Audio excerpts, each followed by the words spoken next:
Hey friends, my name is Sean Davis, and today we're going to talk about the Sigma Art 40mm f1.4 EF lens. We're going to be testing this out today specifically for video using the Canon R5. Since this is an EF mount lens, we're going to be using the EF to RF adapter, and we're going to be testing this out. I have timestamps down below, so if there's anything in particular you want to see and you don't want to stick around for the whole video, that's cool, or you can just watch the whole thing, whatever works best for you. I'm going to show you a bunch of test footage here in a few, as well as I'm going to throw this lens on this camera in a few after we talk about the size and build quality and everything like that.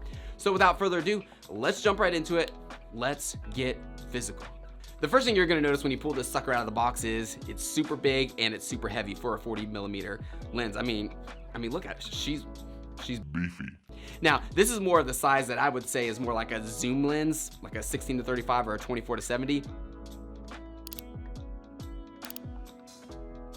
And weight-wise, it's 2.6 pounds, so that's closer to a telephoto lens in my opinion. I mean, I shoot with Canon, and the Canon RF 70-200 telephoto lens is 2.3 pounds, so this is, again, heavier than a telephoto lens, or some telephoto lenses. But I don't mind the weight. The weight, since I shoot primarily video, the weight is really nice for stabilization when you're going handheld, so I don't mind the weight too much at all. Also, in regards to the size, even for Sigma, this lens is pretty big. Their 35mm art lens, which again is pretty close to this focal length wise, their 35mm art lens is over a pound lighter than this and a couple inches shorter. And I did some research, and I think the reason why this lens is so much bigger than even Sigma's prime lenses is it was modeled after their cinema line. So I guess there's a lot more going on inside of this lens, and you know what, if that makes her a little more beefy, I'm okay with that because I shoot mostly video and this is modeled after a cinema lens. That's awesome, that's great. The weight, again, helps with stabilization. So, you know, I'm okay with that. Now, let's look at this lens a little bit closer up here. All right, so if you look right here, we got the nice little Art A there. We've got our focus stuff right here. We've got the focus ring right here, which is nice, and it's not easy to turn. It's not hard to turn, but there is some nice, what's the word I'm looking for there? There's some tension there. You want that. You don't want it to just be spinning around so you don't accidentally just, let's see what else we got here. And then right over here on this side, we've got the, you know, manual to autofocus switch. That's about it. On the, let's take this off. It's got the rubber seal for dust and water resistance. And then lastly, just when I picked this up, I'm no scientist, I'm no lens scientist, but it feels like just straight solid metal and glass here. When you feel this, it's heavy, it feels pro. I'm good with everything on the size and build quality. So yeah, let's move right along. So now we're actually gonna talk about the 40mm focal length in general. So I'm gonna throw this lens on the camera, as well as, don't worry, you're gonna see some test footage in a few here too. But anyways, let's throw this lens on the camera and then let's continue. All right, and we are back with the 40mm on the Canon R5. Now remember, it's adapted with the EF to RF adapter, and this is what it looks like. You know, lighting and everything is subjective, so take that as is it as a grain of salt or with a grain of salt? I don't know, but don't read too much into that. But you can kind of see where the camera is and where I am. I'm actually gonna pull up my cell phone here, and I'm gonna give you a little behind the scenes shot here. So all right, we're recording here, so I'm gonna flip back and forth. So as you can see, there's the camera right here in regards to where I'm at. The camera is about 4-ish feet, maybe the end of the lens is about 4 feet. 4 feet? Let me stop this. Away from me. So if you do a lot of events and things like that, like I do, I'll cover different events and get a lot of B-roll and run and gun shots, but I also want to make sure that I have a focal length to where if I need to have a mic on top of the camera and record somebody, I'm not mega far away from them. And I think this is a pretty good range. The 40mm focal range is kind of unique. You don't see that a lot. Typically you see either 35 and then the next one is 50, but I really like the focal range on this. I like it so much that I feel like it could get rid of your 35 and your 50, and you could have exclusively a 40mm. At least for my workflow and how I work, having this lens, I don't feel like I need a 35 or a 50. This could cover it all. I can get close if I need to get close, but I can still be a little bit far away and still get those cool shots. So great focal range, and I love it. It's unique, but I think that's cool. The uniqueness of it is cool. Next, let's talk about image quality. But before we actually talk about it, let me show you some footage that I've gathered with this lens, and then we'll talk.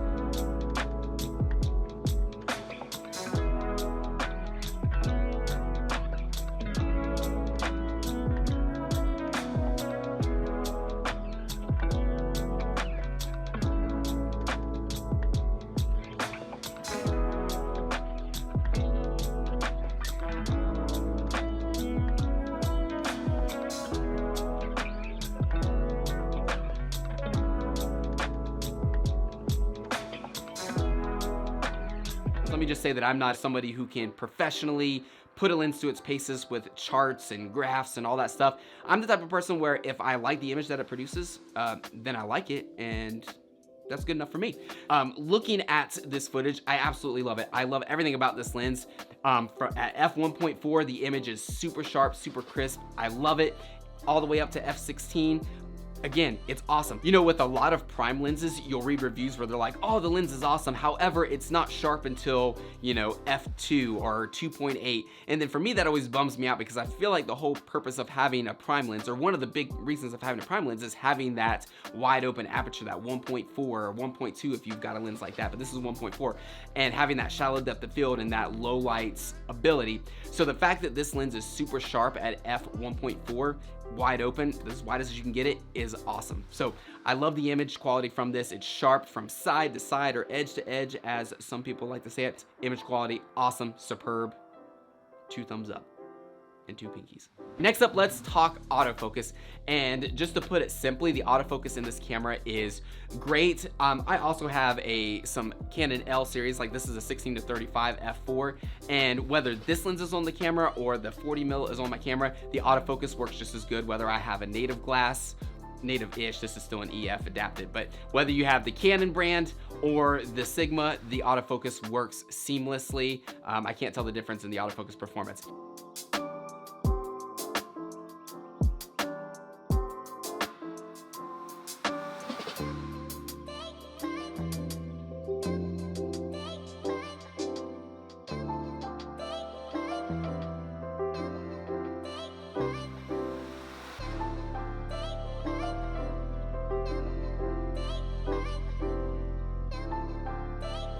Super good, super smooth, no complaints there. The next thing that I wanted to talk about in regards to autofocus is the autofocus noise. One thing that I really wondered when I was considering buying this lens is how loud is the autofocus motor inside the camera.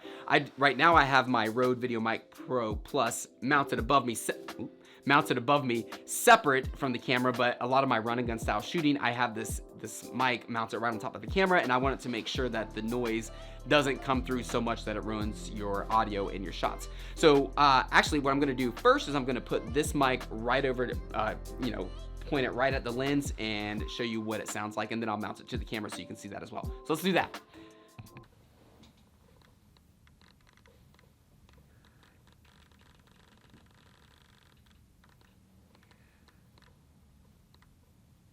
So now let's actually pop this lens on top of the camera, and then we'll hear it from that perspective as well. Okay, so now the lens is mounted right on top of the camera. This is also probably a good test so you can see and hear how well the audio is when you're about 4 feet away from the camera and having the mic attached on top of the lens. So there's that, but now let me show you what it sounds like again. Let me move further and closer away. Further away.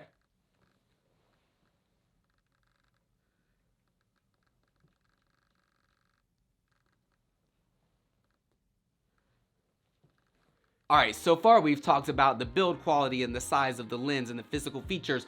We've talked about the focal length in general. We've looked at some test footage to check out that image quality, and we've talked about the autofocus.